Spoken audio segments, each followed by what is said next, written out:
as a nation, the English media, I hate them. Just Matt's rant of the day. Just as a nation, we do love rants. Hello everyone, welcome back to another episode of 1-2. We're back with your quick-fire questions. We're going to begin with them, but just to give you a heads up of what we're going to talk about: FA Cup, why Liverpool keep losing, who is the best player to watch in the Premiership, and lots of other questions, but straight to it. I'm back with Matt Froelich. Here we go. First quick-fire question is from Stefan. Who do you think will be the next player who's worth more than 200 million? I hate to say it, Kane. Kane, there we go. BM10, what player is the best to watch in the Premiership? Hashtag 1-2. Ooh, De Bruyne. De Bruyne, I'm going to go with Salah on that one. How will Bayern replace Robin? He's from India as well. Shout out to India. I've been to India. How or who with? I think Kingsley Coman's doing a pretty good job as an understudy, so maybe he'll step up. Cool. Oliver MG, who is better, Koscielny or Cahill? Quick answer, Koscielny. Okay, Marcelo Giliante Alcantara, whose name I messed up and I apologise. Give me the phonetic version and I'll say it. And some of you. Can Spain win the World Cup? Yes. Hashtag. Answer yes, yes indeed. Luke Carroll, how are you doing, Luke? We've seen you a lot, thanks for supporting. Hashtag 1-2, which team will be the next to break the transfer record and on who?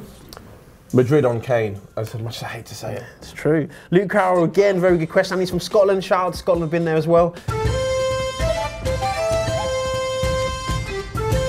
just going to keep saying where I've been. Either way, hashtag 1-2, who will replace Wenger? And I'm going to say it's Ancelotti.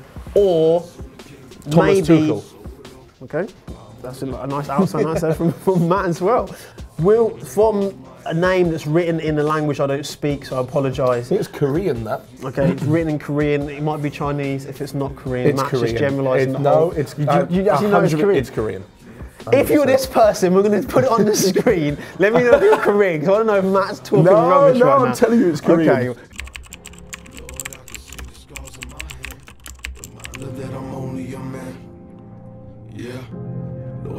Who will Luka Moura replace if he comes to Spurs? This is a question for you anyway.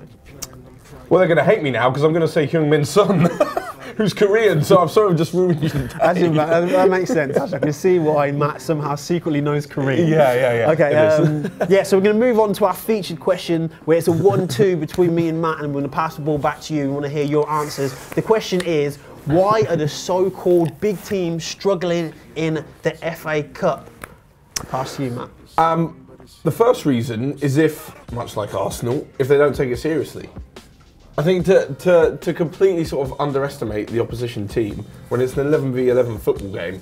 I mean, people have been watching football long enough to know that not everything is a dead certainty. If it was, it'd be so boring. Yeah. So, I mean, you'd be stupid to go in, much like Wenger did. I mean, Spurs even almost lost at the weekend to Newport. Sadly, because they didn't. It's a game of football. You can't just walk the opposition. They're still professionals, regardless of the level.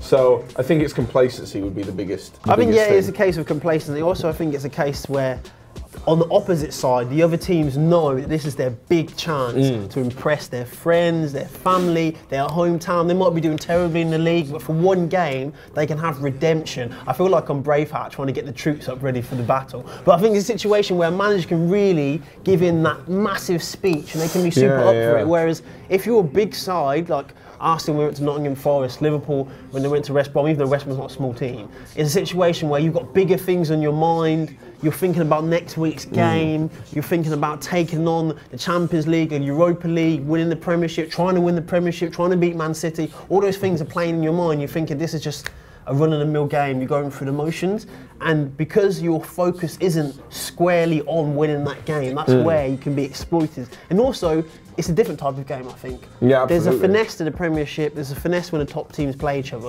When you go down a level, it's not that they can't play as such. It's just they're hungrier. They're going to hit you more with some physicality. They're not going to give up. They'll run until like the 70th minute until they die. Then after that, they'll hang on because their fitness isn't as good because they haven't got as much money for training. But that 70 minutes, they're going to kill themselves. And if you're not up for it, they'll exploit those weaknesses. Oh, God. From RK, what great questions from RK. You should all try and match him as well. So, should Phil Neville be sacked from coaching the Women's England team after those sexist tweets emerged, or was it poor misjudgment banter that was been overblown? I think he should never have been the manager. So he's True. English, but I think Yeah. there should be a woman managing the women's team. Because Yeah. again, as a female coach, that should be one of the highest honours for you. Because I don't think it's going to get to a point in which a woman manages the men's team. It should happen, but I don't think it's going to happen. Firstly, yes, I think it's almost easier.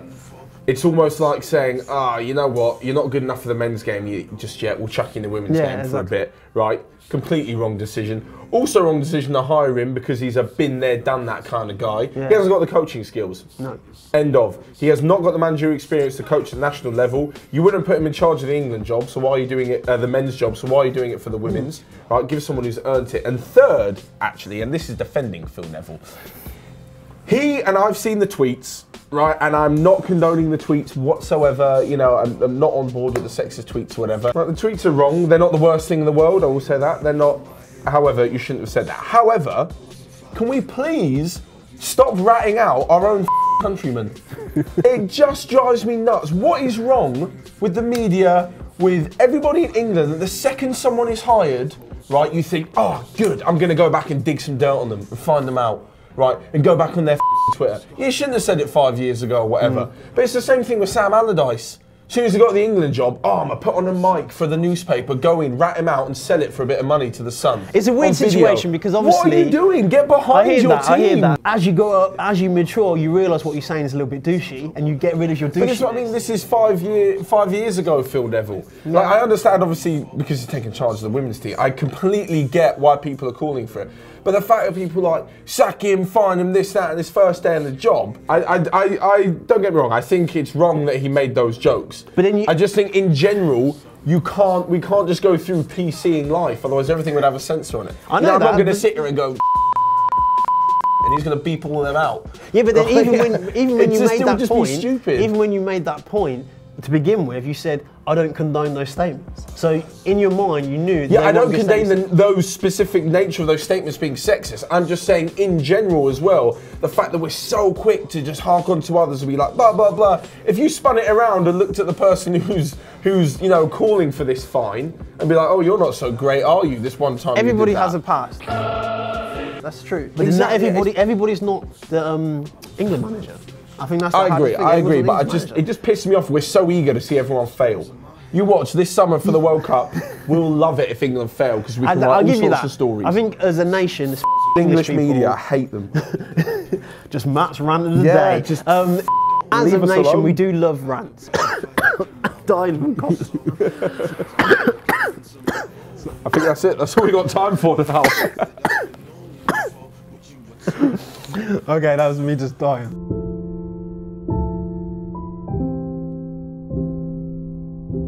We love all of your questions, so make sure that you keep commenting and have little debates in the comment section. So you don't have to just ask us, you don't have to just answer to us.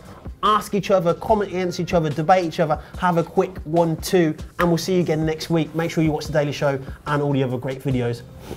See you later. Peace.